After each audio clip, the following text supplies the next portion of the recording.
I hope this crime bill, when it passes, the Biden-Hatch crime bill, as it becomes law, God willing, I hope that we will have ended once and for all this notion that is a hangover from the 60s, that somehow Democrats are weak on crime and Democratic presidents are weak on crime and Republicans are tough on crime.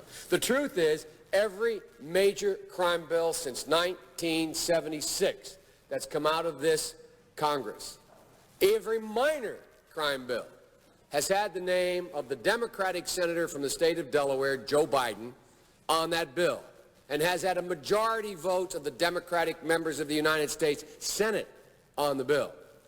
So one of the things I want to do in addition to end crime is end the political carnage that goes on when we talk about crime.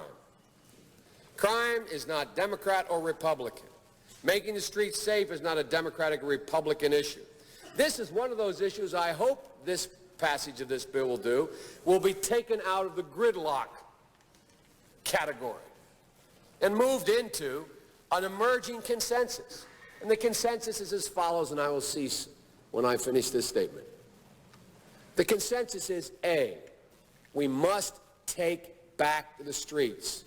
It doesn't matter whether or not the person that is accosting your son or daughter or my son or daughter, my wife, your husband, my mother, your parents. It doesn't matter whether or not they were deprived as a youth. It doesn't matter or not whether or not they had no background that enabled them to become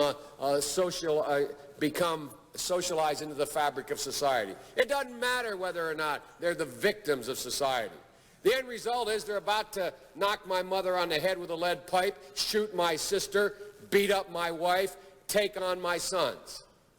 So I don't want to ask what made them do this.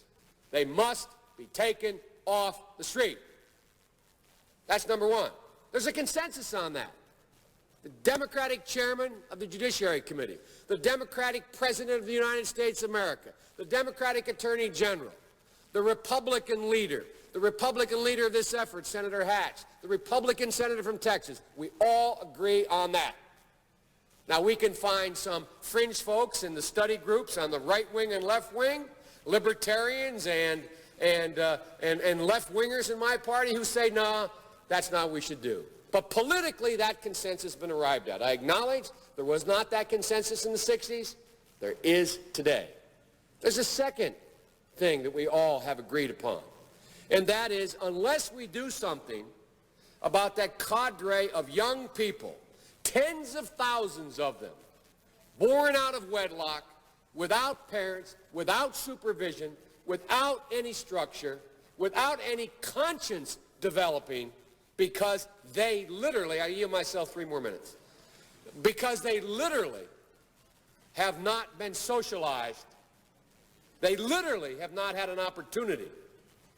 We should focus on them now, not out of a liberal instinct for love, brother, and humanity, although I think that's a good instinct, but for simple, pragmatic reasons. If we don't, they will, or a portion of them will, become the predators 15 years from now. And Madam President, we have predators on our streets that society has, in fact, in part because of its neglect, created. Again, it does not mean because we created them that we somehow forgive them or do not take them out of society to protect my family and yours from them. They are beyond the pale, many of those people. Beyond the pale. And it's a sad commentary on society. We have no choice but to take them out of society. And the truth is, we don't very well know how to rehabilitate them at that point. That's the sad truth. You're looking at the fellow who was one of the primary architects of the Sentencing Commission. You know what the basic premise of the Sentencing Commission is? I know the presiding officer knows. It was the first time in 80 years we rejected the notion that the condition of sentencing must be related to how long it would take to rehabilitate. I'm the guy that said rehabilitation, when it occurs, we don't understand it and notice it. And even when we notice it and we know it occurs, we don't know why. So you cannot make rehabilitation a condition for release. That's why in our system, the federal system, you serve 85% of your time. I remember when it was going on, when I was making these arguments in the late 70s, they used to call Biden's same time for the same crime provision. It's a shame, but we don't know how to rehabilitate. But there is a consensus, and I will cease.